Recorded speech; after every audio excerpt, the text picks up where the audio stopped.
All right. Good morning, everyone. Thank you so much for joining and welcome to today's webinar on the care of pediatric patients presenting to hospital with diabetic ketoacidosis in Alberta, a physician learning program collaboration. So this session has been brought to you by the Physician Learning Program and Office of Lifelong Learning. I'm Dr. Erin Boshi. I am an assistant clinical professor with the Division of Pediatric Hospital Medicine in the Department of Peds at the University of Alberta, and I'm going to be moderating the session today. The Office of Lifelong Learning is committed to providing the latest information, advice, and resources to support the continued educational needs of healthcare professionals and their teams. And just before we begin, I'd like to go over a few housekeeping slides. So we'd like to acknowledge that we are on traditional territories across Canada of the many First Nations, Métis, and Inuit whose footsteps have marked these lands for centuries.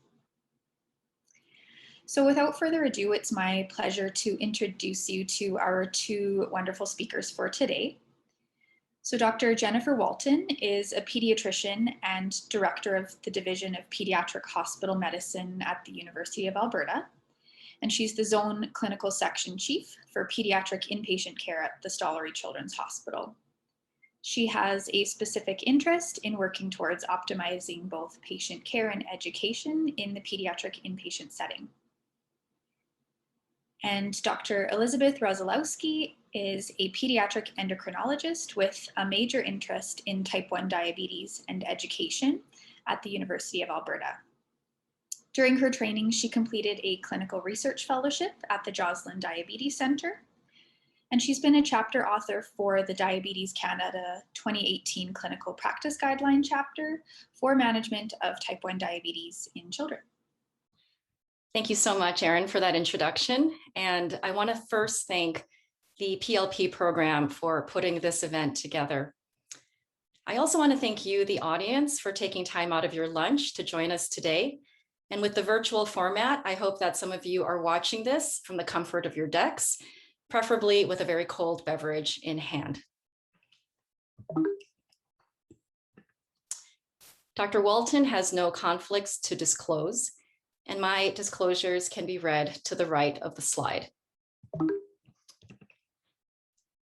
Over the course of this webinar, Dr. Walton and I are going to be taking turns going through these objectives. So by the end of it, we'll have briefly reviewed the pathophysiology and the clinical features of DKA in the pediatric population. She's going to take over the podium and then share with you the demographics of the patients between the ages of 0 and 18 years who are hospitalized with DKA in our province between 2015 and 2018. I'm going to come back to the virtual podium and go over current guidelines for the management of DKA in pediatric patients.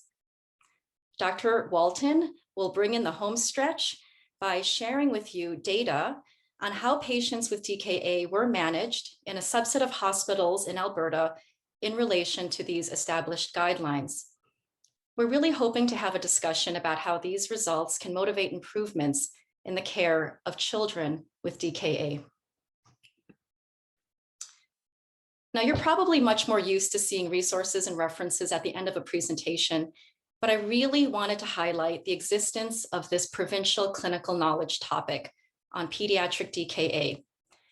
A few years ago, actually many stakeholders from across the province who were involved in the care of children who had DKA came together and through many, many meetings went through the evidence and put together the clinical knowledge topic. You can find this just by Googling DKA Pediatric Alberta Health Services, or if you have access the Insight, then you can type in pediatric DKA into the search box and it'll bring you to this page. Click on the link for diabetic ketoacidosis and you'll have access to the multi-page clinical knowledge topic. So I'm going to be referencing this quite a bit during my part of this talk. As I said, we did comb through a lot of the evidence and guidelines, and I think that the primary one that I think drives our recommendations is the 2014 version of the International Society for Pediatric and Adolescent Diabetes Clinical Practice Consensus Guidelines. Now, guidelines change as better and better evidence comes along. So there is a 2018 version of this now, but just so you know, in the current version of the clinical practice, clinical knowledge topic, I should say, we did use the 2014 ISPAD guidelines. Why is it so important to have a pediatric version of this clinical knowledge topic? Well, I can think of at least two major reasons. One of them is that DKA continues to be the most common cause of premature mortality in children who have type 1 diabetes. In addition, arguably the most feared complication of DKA is cerebral edema. This doesn't really happen in adult DKA, but it happens in children. So there is something unique about the pediatric brain and how it experiences DKA that makes it really necessary for us to treat pediatric DKA differently than adult DKA. All right, so to address the first objective of what happens in DKA, I think it's first really important to go back to talk about how blood glucose is regulated in the first place. If you think about it, it's actually pretty awesome that despite all the stresses that our body goes through, our blood glucose levels stay in a relatively narrow range, around 3.5, 3.6 when we haven't eaten anything for a long time, up to maybe 8 to 9 millimoles per liter after a meal. We know that the major sources of glucose are our diets, and that glucose can also enter our blood from our liver making new glucose, or from liver, kidney, muscles breaking glycogen down and releasing glucose into the bloodstream. Now, even when there is a hint that the glucose levels are getting higher, beta cells from our pancreas will release insulin, and that's the major hormone that decreases glucose. It promotes the uptake of glucose from the blood into the cells. Conversely, when our glucose levels begin to fall, insulin levels also decrease. And this is absolutely necessary to take the brakes off of those counter-regulatory hormones that are needed to break glucose down from glycogen and also to generate new glucose. So these counter-regulatory hormones include glucagon, growth hormone, epinephrine, and cortisol. So when we've been eating, maybe you've just had lunch, insulin levels increase. This again promotes glucose uptake by our cells, and also it promotes a state of anabolism or storage. So glycogen, fat, and protein are replenished. Conversely, tonight, we've been sleeping for 8 to 10 hours. The reason that our glucose levels don't tank is because insulin levels will decrease as the glucose levels decline. And again, this will take the brakes off of those counter-regulatory hormones, allowing fat to be broken down, protein to be broken down, glycogen to release their glucose, and overall new glucose to be made. DKA is always due to insulin insufficiency. Remember, I just said in the past couple of slides that when insulin levels drop, this takes the brakes off of those counter-regulatory hormones. So you can think of DKA as like an extreme form of catabolism. Our bodies think that they're starving when they're in DKA. So this means that glycogen can be broken down in the liver, the muscles, the kidneys, to raise blood glucose. This means that proteins can be broken down into amino acids. Adipose tissue can be broken down into glycerol and fatty acids. And these substrates, or the glycerol and amino acids, can be used to create new glucose in the liver. Despite blood glucose levels being very high, our bodies sense that there's just not enough fuel around. so needs to have another source of fuel, and that's where the ketones come in. Ketones get made from the oxidation of fatty acid in our livers. Generally, they are cleared in our kidneys, but there are so many ketones made in DKA that it can overwhelm the kidney's ability to clear them. As ketones accumulate in the blood, the acidity of the blood decreases, and that's where we see the metabolic acidosis. Our kidneys are generally do a really good job of filtering out glucose and returning it back into the blood. But in the state of hyperglycemia, the filtering threshold of the kidneys is exceeded, and so glucose is lost in the urine.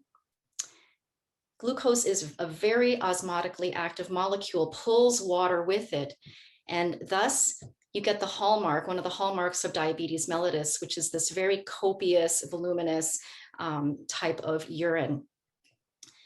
Because of this osmotic diuresis, potassium and phosphate are also lost in the urine too. The symptoms and signs of DKA then really stem from an understanding of the pathophysiology of DKA. Patients may come in complaining of blurred vision. That's due to glucose in the lens of the eye pulling water into the lens. They may have this smell of juicy fruit or nail polish remover. That's because acetone is one of the 3 forms of ketones that are made in DKA. Patients can complain of abdominal pain. We think that's from the gastric ileus and from the metabolic acidosis. With increasing metabolic acidosis and dehydration, they may start to become stuporous, lethargic. Thirst centers in the brain are going to be triggered because of the volume depletion. And because of the state of relative starvation that the body is experiencing, they may feel very, very hungry. They may breathe very, very deeply. That kind of hyperventilation seen in the context of DKA is known as Kussmaul breathing, as patients try to address some of the metabolic acidosis by blowing off carbon dioxide. Polyuria, ketonuria, and glucosuria are also hallmarks of DKA. So I'm going to stop here and turn the podium over to Dr. Walton now, who's going to tell you about the phase 1 results from the PLP project. Thanks, Dr. Rosolowsky. So you can move on to the next slide.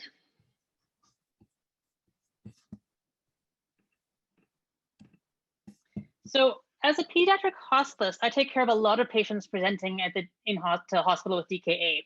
And at the Stollery and in the HS in general, there's been quite a bit of work done in the past few years towards creating standardized care pathways for these patients. And I was really curious to find out more about both the population of kids in Alberta with DKA and how well we're doing at managing them according to current established best practices. So I approached the PLP office because I don't have the skills or the time or the access to data to be able to do this on my own. And they provided an incredible amount of assistance with us getting the data, analyzing the data and everything. So first I want to acknowledge especially the whole PLP team, but especially Taylor McGuckin, who has been really the project lead on this, who's done so much of the grunt work. And certainly there's no way this could have been done without her help. So anyway, so what we did is we wanted to look at basically all pediatric patients admitted to hospital in Alberta between January 1st, 2015 and December 31st, 2018, with a discharge diagnosis of diabetes and a discharge diagnosis of, and then we filtered that for discharge diagnosis of diabetic ketoacidosis. So next slide.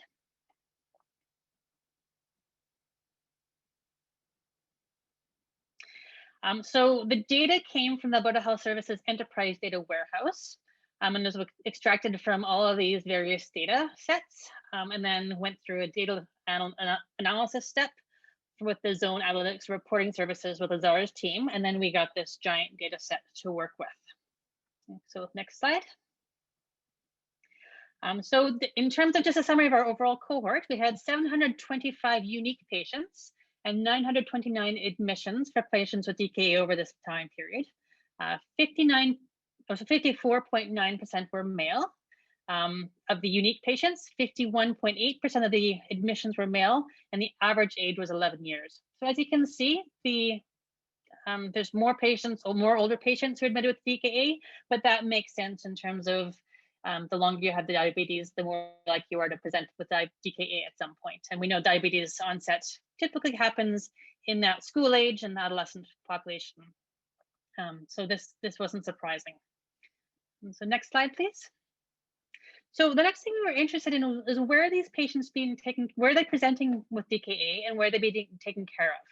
So what we found was that 62% of admissions, patients were admitted, presented initially, and then continued to be cared for at a pediatric tertiary care admission site. 8.7% of those who initially presented at a community, regional, or adult tertiary care site were transferred to a pediatric facility at some point.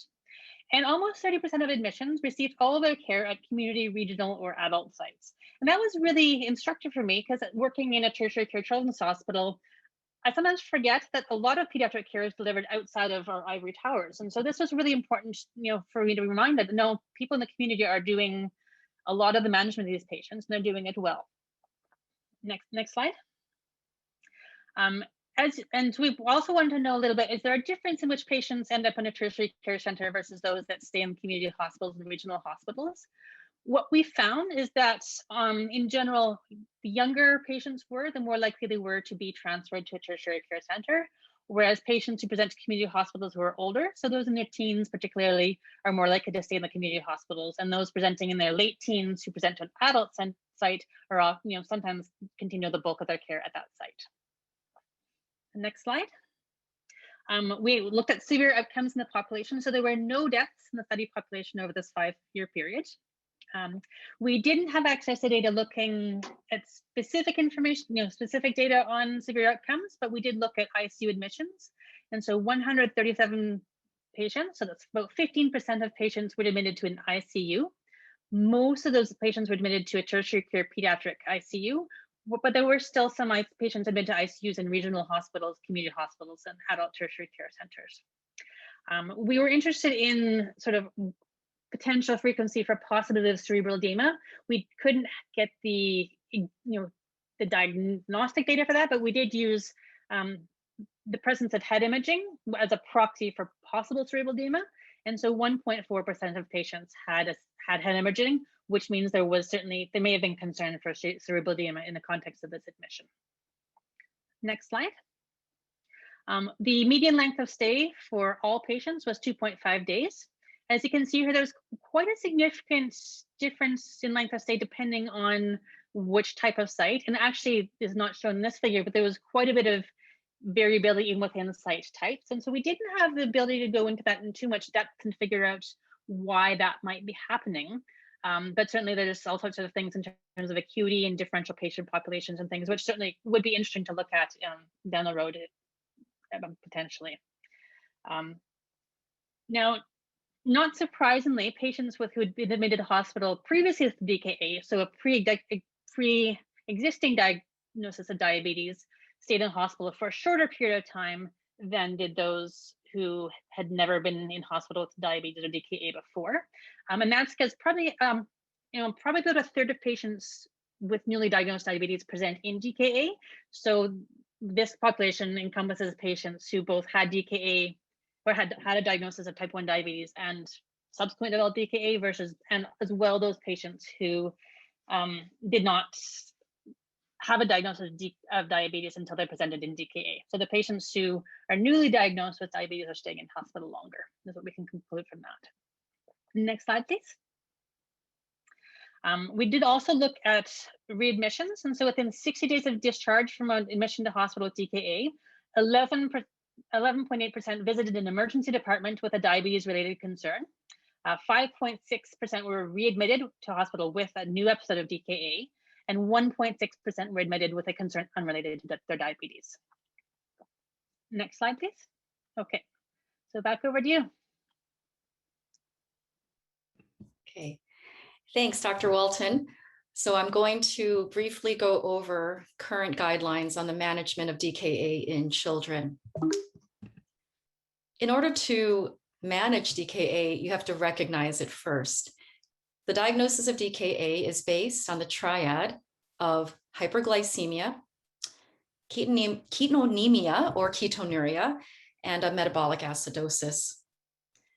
Different diabetes professional societies do vary in the numeric thresholds that they use for blood glucose or bicarbonate, but the most important point is that everyone agrees that these three components do need to be present.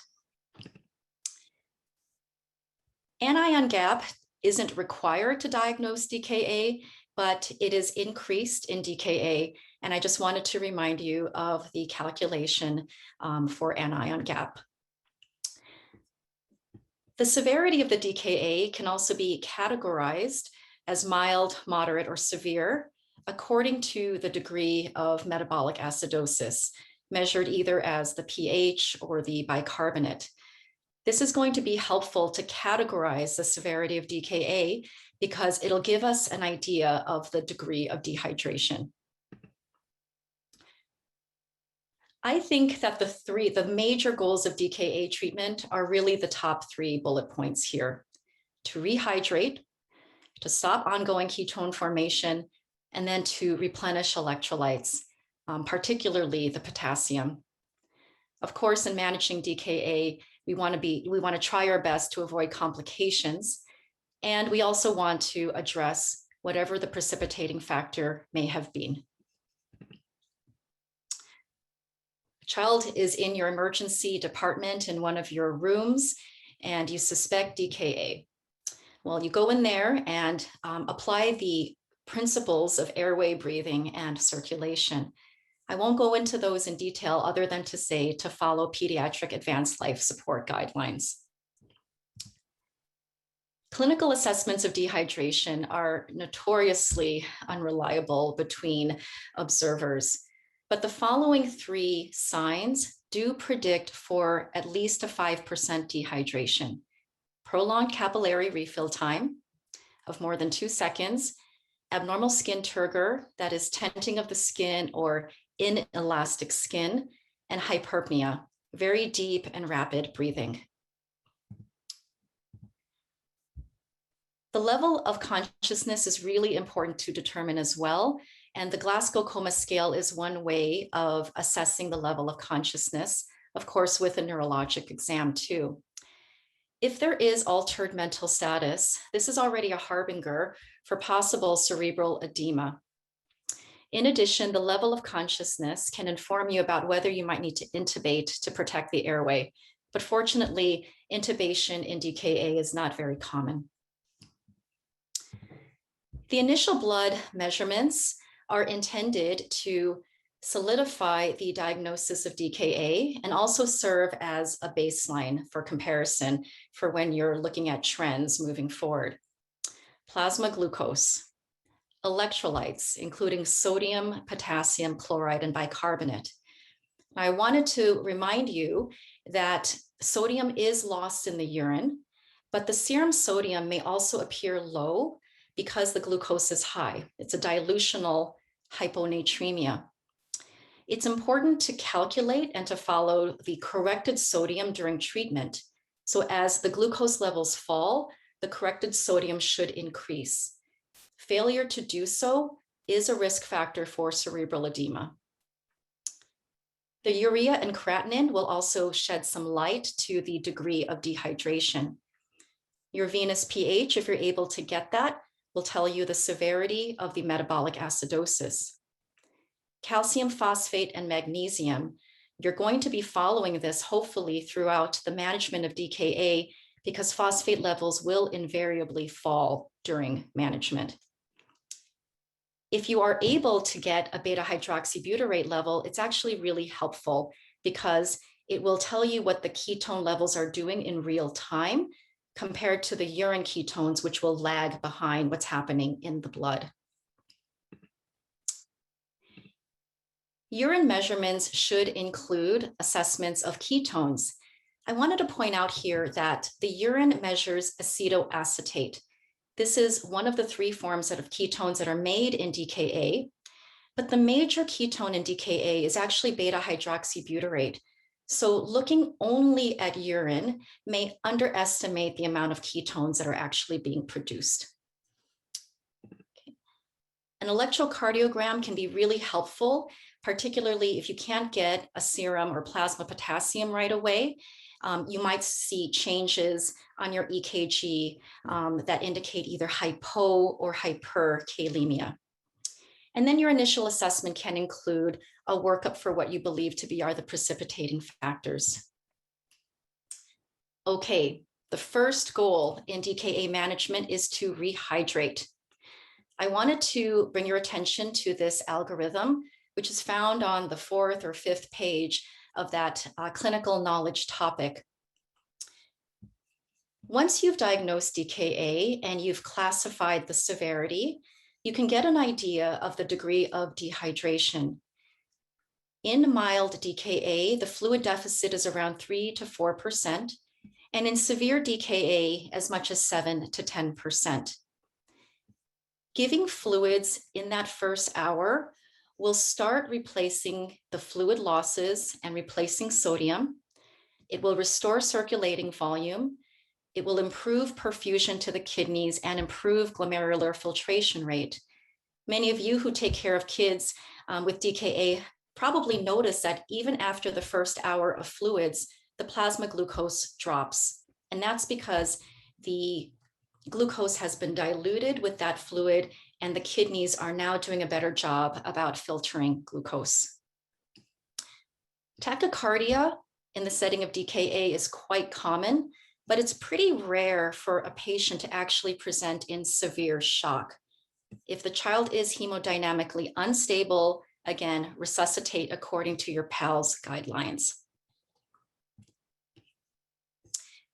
Now, there are two parts of rehydration. The first part is the initial part within the first hour or so.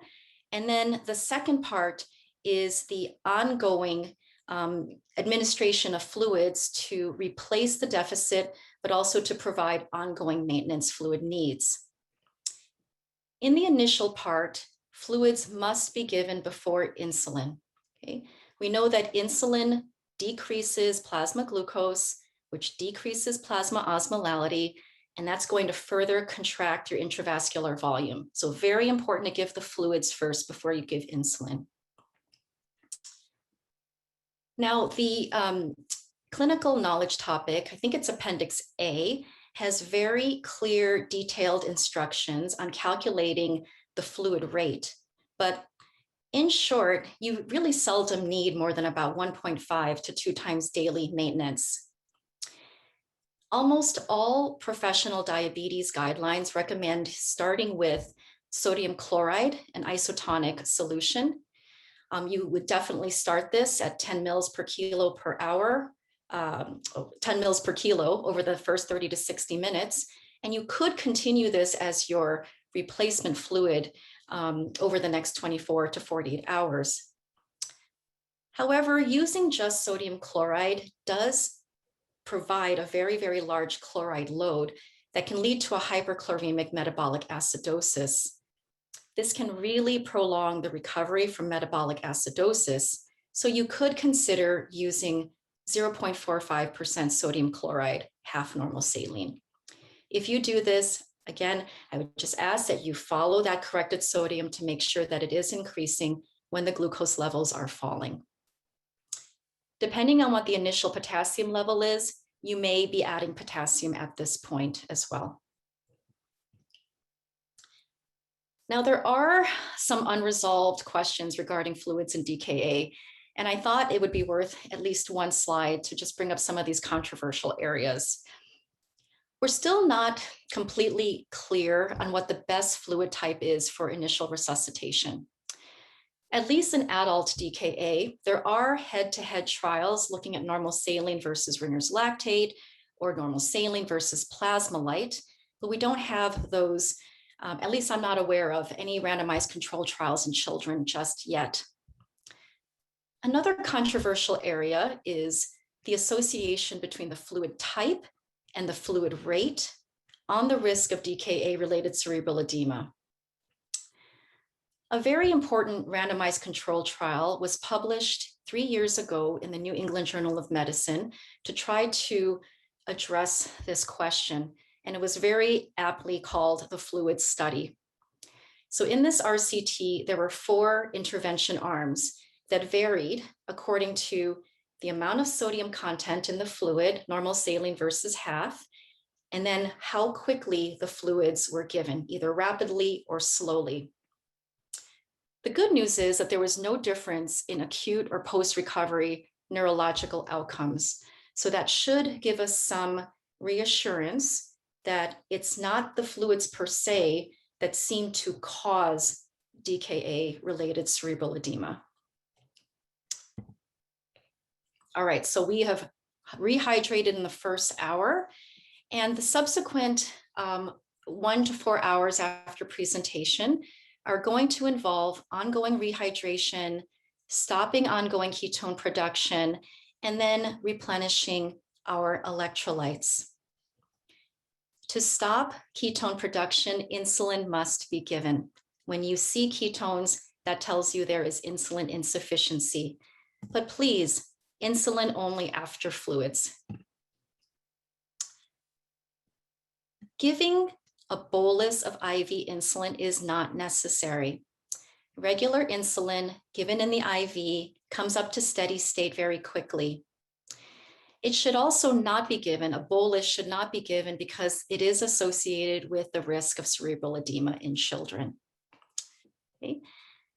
We recommend starting 0.1 units per kilo per hour. Now there are some, I think 1 or 2 randomized control trials in children taking a look at a lower starting dose of IV insulin, but these children in their study were younger and had milder forms of DKA.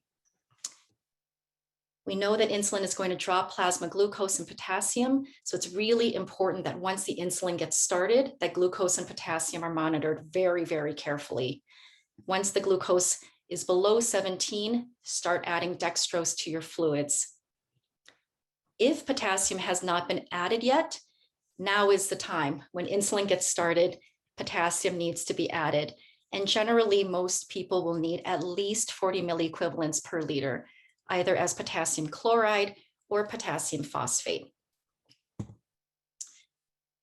One of the ways of delivering variable amounts of dextrose to the patient is to use this 2+1 IV fluid with dextrose delivery system.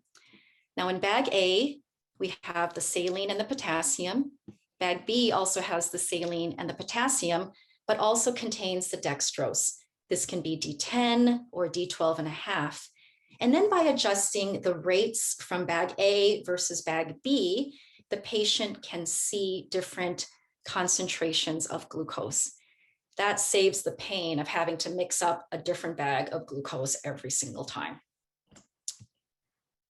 So please add dextrose when the glucose is below 17 and aim for a slow reduction in the glucose by about 5 mils per liter per hour, no more than that. Okay, so we rehydrated, we started insulin, and now we want to make sure that we replenish the electrolytes, particularly potassium. When you initially measure the potassium in a child who presents in DKA, that potassium level can be low, it can be normal, it can be high. But bear in mind that the total body potassium is depleted in DKA, right? Most of the potassium in our bodies are inside the cells, so measurements of plasma, serum potassium, do not completely indicate what's happening in terms of our total body potassium stores. If your patient is already hypokalemic, start potassium replacement right away, definitely before you start insulin. If they're hyperkalemic, defer until you document urine output or when you start insulin. And then if the patient is normal kalemic, you can start potassium when the insulin gets started. I've talked about requiring at least 40 milliequivalents per liter of IP potassium. Sometimes this does need to go higher. Sometimes this does need to require, ICU involvement. And certainly oral potassium, particularly towards resolution of DKA, could be considered. And I just wanted to point out that the EKG can also tell you if there are changes associated with either severe hypokalemia or severe hyperkalemia there. What about replenishing phosphate and bicarbonate, which also are going to be depleted in DKA? One of the things that insulin is also going to do is take phosphate from the blood and drive it back into the cells. Phosphate also gets used up in the process of making new glucose. Fortunately, this hypophosphatemia is pretty mild and asymptomatic. There have been some very small prospective studies looking at phosphate replacement in DKA, but doesn't really seem to affect length of stay or time to resolution of DKA. The time that we would consider treating or replacing phosphate, though, would be in the cases where it was very severe, less than 0.4, and definitely if the patient was symptomatic. What might they look like? Encephalopathic, muscle cramps, rhabdomyolysis. Those are all some signs of severe hypophosphatemia. We would treat with IV phosphate, either in the sodium phosphate salt form or the potassium phosphate salt form. Regarding bicarbonate, in general, try to avoid giving this, okay? Bicarbonate can actually lower potassium levels. And paradoxically, giving bicarbonate raises the acidity in the brain. So giving bicarbonate is associated with the risk of cerebral edema. There's a couple of situations that I can think of to give bicarbonate. If somebody has life-threatening hyperkalemia, for instance, or somebody with very, very severe metabolic acidosis, pH levels of 6.8, I've seen bicarbonate given in those situations. Great, so you've gotten to the point where you've rehydrated, you're starting to eat, you've given insulin, you're replenishing the potassium. And through all of this, we're trying to avoid complications of our treatment and trying to mitigate against complications of DKA itself. At the time of DKA, acute kidney injury is relatively common. Think of DKA as also being a prothrombotic state. That blood is a little bit viscous and clots tend to form where central venous lines go in. Pulmonary edema is already present at DKA, but fortunately subclinical. Hyperchloremic metabolic acidosis, that develops from the large chloride loads of our normal saline. There can be elevations in pancreatic lipase. And then I just talked about how hypophosphatemia generally does happen, albeit asymptomatic. So children, unlike adults, seem to be more susceptible to cerebral edema, and we should all rightly, not want this complication to happen. But fortunately, the clinically apparent type happens in fewer than 1% cases of DKA. On the other hand, the subclinical form of cerebral edema seems to happen in up to 25% of children who have DKA. So this phenomenon has already been identified in the mid-1980s. This was in the New England Journal of Medicine. And yeah, up to 25% of children, even before they receive any treatment, have evidence of subclinical cerebral edema. Whether or not this has any long-term neurological outcomes, I don't think anybody has the definitive answer on that yet. What are the clinically apparent signs? What are the signs of clinically apparent cerebral edema? Altered mental status, loss of bladder and bowel control, headaches, recurrent vomiting, hypertension, and oxygen desaturation. Cranial nerve palsies are a rather late finding. But if you see any of these, run for your mannitol or your 3% normal saline. So how can we mitigate some of these complications from happening? Meticulous monitoring. Appendix G in that clinical knowledge topic is a tracking tool that is going to remind us to follow our labs, our vital signs, and correlate these with changes in our fluids and our insulin doses. On an hourly basis, we should be looking at the capillary blood glucose, looking at vital signs and neurovitals, and then making sure that we know what fluids and what insulin doses are being given. Up to every 4 hours, and again, depending on how quickly your lab can turn these around, look at your electrolytes and your blood gas. Again, your corrected sodium should rise with treatment. Look at your potassium. Do you need to give more potassium? Is the bicarbonate improving? Is your chloride level over 110? Maybe there's too much of a chloride load there. Is the metabolic acidosis resolving? Every 8 hours, a urea and creatinine will give you an indication of how well your rehydration is going.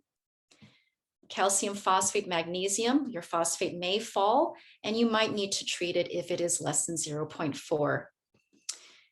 If you can get a beta hydroxybutyrate, that will enable you to see in real time how the ketones are clearing. But I understand that not every place has a beta hydroxybutyrate available. Okay, we're in the green zone now of the algorithm, and we think that DKA is resolving. The serum bicarbonate is over 18, the venous pH is 7.3, greater than that, and the anion gap has closed. Now, something that can happen towards the resolution of DKA is that bicarbonate just seems to be stubborn and doesn't seem to want to get much above 15. Again, take a look at your chloride, because that bicarb may remain low from hyperchloremic metabolic acidosis. That's where the ability to have a beta hydroxybutyrate can be really helpful, because if it is less than 1, it tells you that the metabolic acidosis is no longer from DKA. All right, that concludes my part. So I'm going to turn the slides over now to Dr. Walton for a report of her phase 2 results. Thank you. Great, thank you very much. So for phase 2 of this project, we were really interested in how the management of patients with DKA in Alberta aligned with current clinical consensus guidelines. Our initial hope was to look at the data for all the patients in the cohort across the province. However, we ran into significant problems with data availability and extraction at centers that did not use the Sunrise Clinical Manager. So we unfortunately needed to confine our analysis just to those centers that were using Sunrise Clinical Manager. So just those patients who both presented to and were treated at a SCM site. Okay, next slide, please. So as you can see, the demographics in this population were very similar to the larger cohort. So a few more males, well, in the general cohort, we had more males and females. Here, slightly more males and more females, but generally quite similar. And the age was very, very similar as well. Next slide. As you can see, in terms of severity DKA, it was divided about a third. So 30% of patients had mild DKA, 34% had moderate DKA, and 35% had severe DKA out of the total number of admissions of 266. Next slide. In terms of serious outcomes, once again, this is a subset of our initial population, so there were no deaths in this population. 21% of patients were admitted to an ICU for some period of time during their admission. Of these patients, there were 9 patients who had a CT scan and 4 patients who had an MRI scan. We can't tell whether this was specifically because of a concern of cerebral edema, but we are considering that as a possible concern for cerebral edema in there. 1 patient did receive mannitol and 3 patients did receive 3% saline. So probably 4 patients of the 266 had significant enough symptoms that they felt warranted treatment for possible cerebral edema. We did have 13 patients with an episode of hypoglycemia, so glucose of less than 4 during admission, and rapid correction of glucose and particular episodes of hypoglycemia is a risk factor for cerebral edema. So this is something we definitely want to avoid. On average, the episodes of hypoglycemia happened 14.5 hours after presentation with a range of between 5 and 30 hours. So these are happening not in those first critical hours, but later on in the treatment of DKA. We had 6 patients with hypokalemia, so a potassium of less than 2.5, and 4 patients who received calcium gluconate in association with an elevated potassium reading greater than 5.8. Next slide. So I'm going to try and keep in parallel with the recommendations and our findings in terms of how these patients were managed. So the recommendation, as you recall, is initial IV rehydration, and the vast majority of guidelines recommend 0.9% or normal saline, although there are a few guidelines which are saying that half normal saline is probably okay as well. 98% of patients received some form of IV fluids. 25% of patients actually received a normal saline bolus initiation of therapy. And 96% of patients received normal saline as their initial IV fluid. 3.4% received half normal saline as initial fluid, and 1 patient received Ringer's lactate. Next slide. In terms of insulin management, the recommendation is to start an insulin infusion at 0.05 to 0.1 units per kilogram per hour after 1 hour of IV fluids. So 96% of patients did receive an IV insulin infusion. The vast majority received that at a rate of 0.1 units per kilogram per hour, and a few received 0.05 units per kilogram per hour. The remainder of patients was diagnosed as units per hour, or not units per kilogram, so it's hard to tell exactly the unit per kilogram dose, but most of those were teenagers, so likely treated more according to adult protocols. One interesting thing we did find is that only 29% of patients had a full hour of IV fluids prior to insulin administration, and 21% of patients actually were started on insulin at the same time as IV fluids. Now, it's important to take this with a bit of a grain of salt, because our data is based on inputs of times of when medications were recorded and ordered and when they were reported as administered. But as we all know, in the clinical setting, sometimes timelines as recorded by the computer system don't always match timelines in clinical practice. So do keep that in mind when you're thinking about this data. Okay, next slide. In terms of bicarbonate, the recommendation is do not give IV bicarbonate, and only 1 patient actually received IV bicarb, and that was in an ICU setting, so probably in a very complicated or quite ill patient. Next slide. The next recommendation is IV dextrose. So to add dextrose to IV fluids once the glucose falls below 17. 30% of patients actually had dextrose ordered before glucose was less than 17. Now, a chunk of those may have been patients for whom the dextrose was ordered as part of the 2-bag system. So even though it was ordered and hung, it may not have been administered till later on. 57% had it ordered when the glucose was between 10 and 17, but 13% of patients did not have any dextrose added to their fluids until the glucose was less than 10. So this is an area to potentially think about and making sure that we're appropriately giving dextrose before patients get into that dangerous hypoglycemic zone. And as we recall, 5% of our patients in the cohort actually had an episode of hypoglycemia during admission for DKA, which is something we really want to avoid. Next slide. In terms of potassium, the recommendation is to add potassium to the IV fluids once insulin was started. 77% of patients in this cohort received potassium supplementation as part of their therapy. That includes both IV and oral, though the vast majority was IV. 7% of our patients had severe hypoglycemia. When we dug down a little bit deeper, 2 of those patients actually never received potassium supplementation.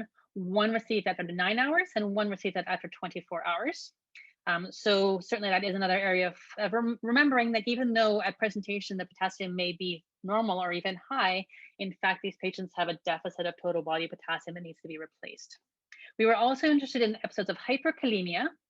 4 patients in an ICU setting were administered calcium gluconate in conjunction with having a high serum potassium.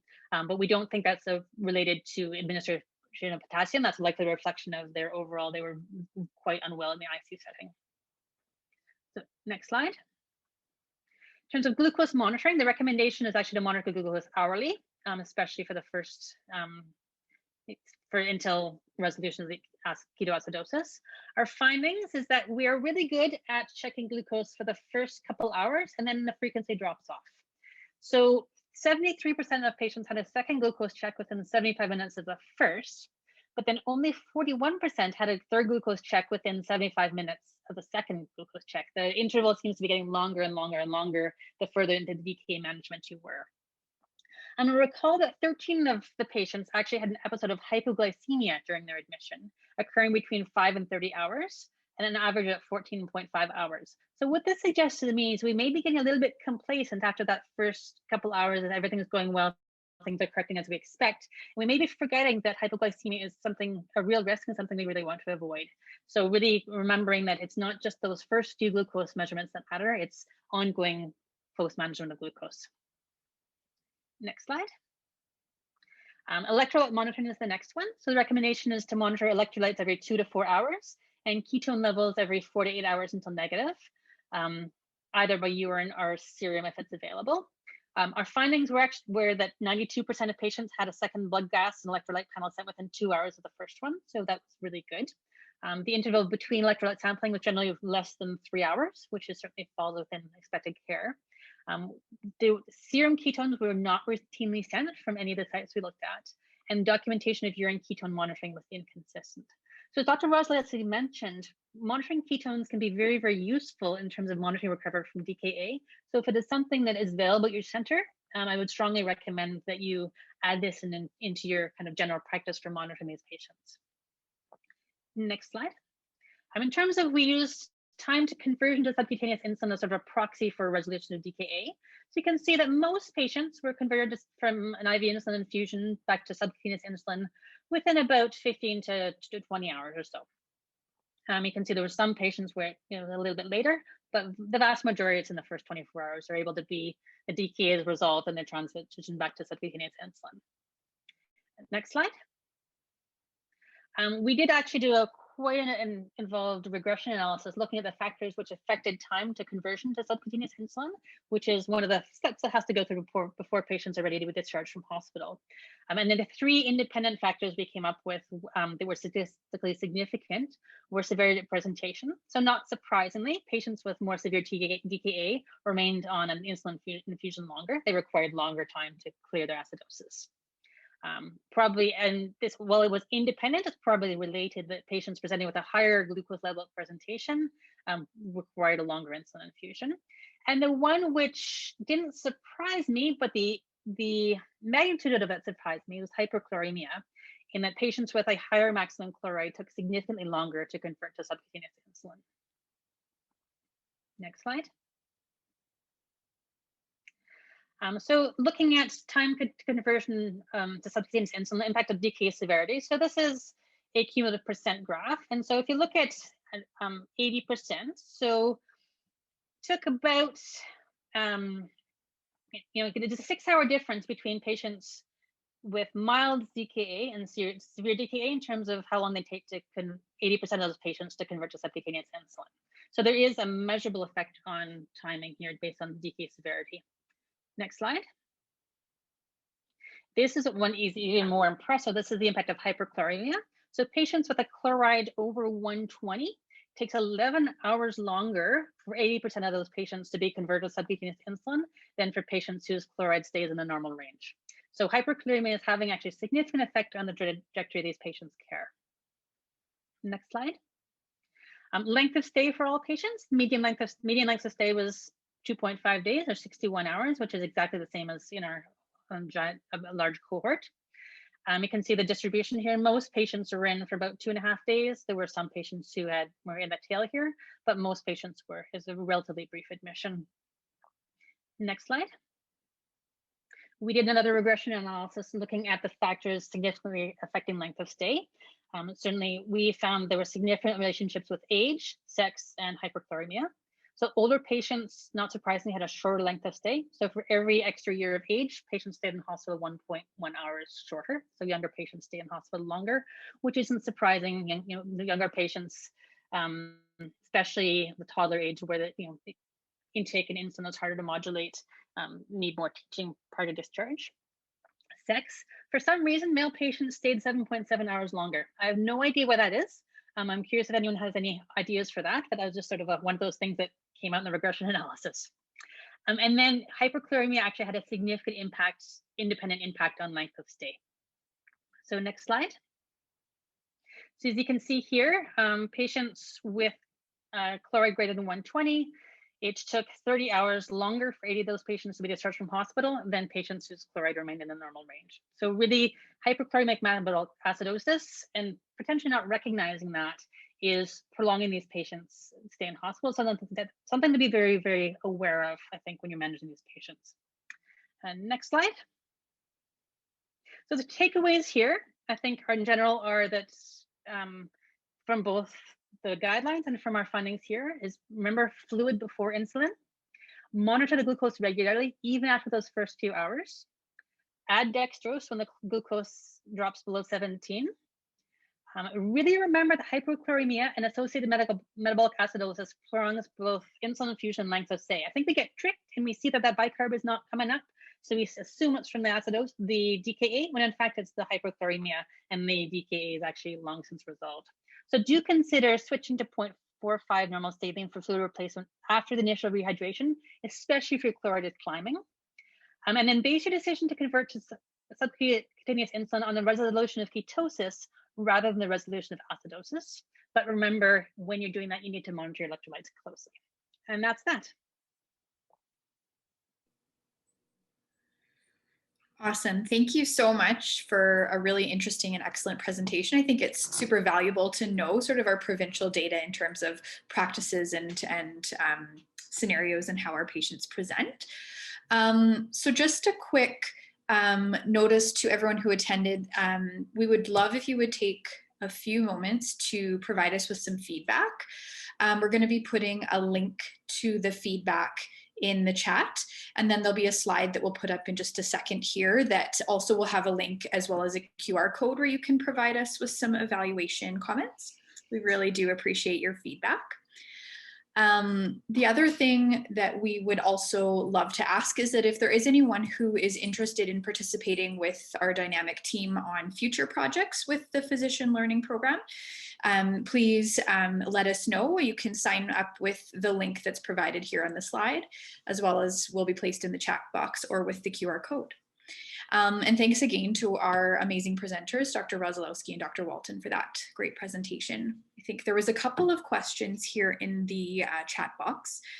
So one of the questions, just a quick one, was, is the diagnosis, I think, referring to the diagnosis of DKA, would that be based on VBG or an ABG? So I can answer that. It doesn't really matter. It doesn't really matter. The pH is relatively stable, venous, mixed venous, or arterial. And certainly, particularly in the peds population, it's much easier to get a venous or a capillary mixed venous. So you do not need to worry about getting arterial samples for this. Perfect. The second question that we had come in, what is the dose of IV phosphate replacement in children with symptomatic hypophosphatemia below 0.4 millimoles per liter? You want to talk about one, Liz? Well, the way I saw that question come in, and how I was going to answer it is that my brain cells can only hold so much in the memory. And so it's one of those things where I don't use it very often. So every time I do, I look it up. If you would like, I could try to find a resource for you with the actual phosphate dose and provide that perhaps through the PLP program, but I would have to look it up. Perfect. And then a comment here that I really enjoyed your talk. What are the factors that might be associated with negative outcomes? Thank you. I don't know, I think I saw that question come in from Dr. Battaglia, so thanks. And I'm not sure if you're referring specifically to the data that came out of the PLP project or it just in general, but younger age of presentation, oh, yes, the regression analysis. Okay, I'll just say this very briefly. Younger age of presentation, more acidotic in terms of lower pH, lower partial pressure of carbon dioxide, lower SES. Those seem to be related to poor outcomes in DKA. And then I don't know, Dr. Walt, did you want to talk about what you put into the regression? So we basically put all the demographic stuff. We put severity DKA. We put a maximum. We put glucose, severity DKA, hyperchloremia, hypoglycemia. Pretty much all the things we talked about in terms of our outcomes. And that's what the significant ones came out were chloride, age, sex, and severity. Yeah, but we put a fairly comprehensive list of clinically significant factors into the regression. Awesome. So thanks again to everyone, to both of our speakers, Drs. Rosolowsky and Dr. Walton, for an awesome talk. Thank you to our tech team, and thank you to everyone here in the audience for joining us and for participating in the session. Just a final reminder, if you could please provide us with some feedback in our evaluation and provide your name if you're interested in working with us. And I hope everyone enjoys this lovely hot afternoon. Thanks very much. Thank you, everybody.